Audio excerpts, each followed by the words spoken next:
Hello. We are here to give you a quick update on the October property market and has been happening since first home buyer scheme rolled out. Yeah, there have been some noticeable shifts in the buyer activity, the competition, the price changing. So let's take a close look at what is really going on out there. Since the first home buyer scheme rolled out 1st of October, the market has absolutely heated up. So let's firstly have a look at some data first. Okay, here what we saw in October across Brisbane. House prices increased 1.8% with a median now sitting over 1 mil. The unit value also rise 1.9%, up 5.3% over the quarter.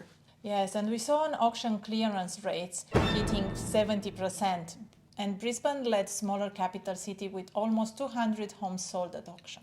So we are seeing more competition, tighter stock, and the prices in some entry-level suburbs jumping around 10 to 15% above the guided price. Yes, that's right. And to give you some examples, on the west side, Belbert Park suburb, an entry-level home on 242 square meters, a two-bedroom, two-bathroom, one-car park, was advertised for 620, had around 80 groups for the open home. There were around 50 offers and went under contract around 750,000. That's crazy. That's insane. Yes, another example is Springfield Lakes on a 320 square meters, three-bedroom, two-bathroom, two cars. It was advertised for 789 and went under contract for over 850. Wow, that's crazy. Thanks for sharing. That's great examples, Karina. Not only just for the first home buyer, but actually we are seeing that it's happening in the Brisbane inner city suburbs. The same trend. Recently, an agent gave us a guide of around $1.8 million for a beautiful 5-bedders in the western suburb. It ended up selling close to $2 million. So the market is crazy, and many buyers feel frustrated. But there are still opportunities if you know where to look. Yes, that's right. We picked up a couple of off-market properties, like the one in Brisbane City Council, under 1 mil, when others in the same area sold for 1 to 1.1.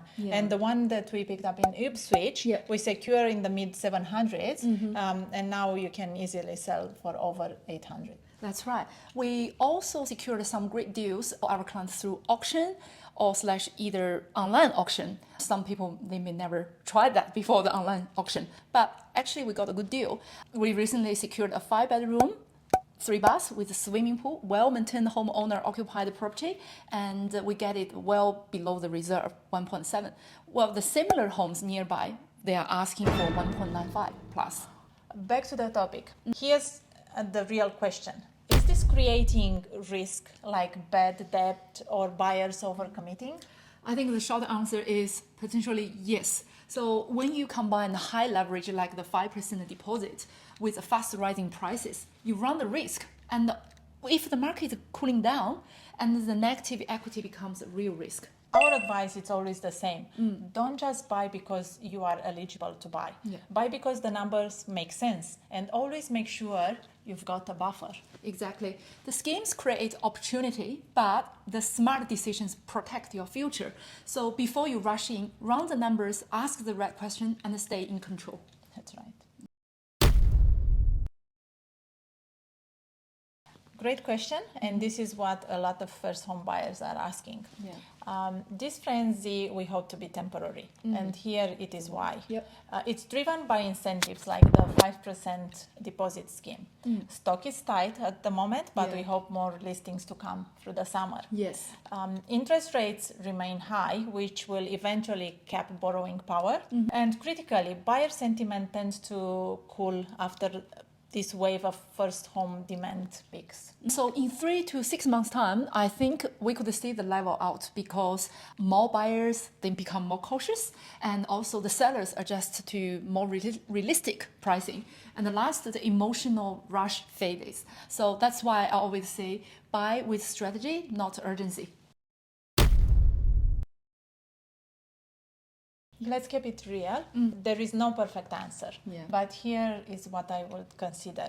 Buy now if you found a property that fits your lifestyle for the next 5 to 7 years. If you have pre-approval and a buffer, and if you can comfortably afford payments, even if rates rise again. Yeah, if you want to wait, maybe because you feel pressured by all the incentives happening on the market, and or you were seeing 10 to 15% price jump in your targeted suburb, and the last, you are stretching to your borrowing limit, you may wait.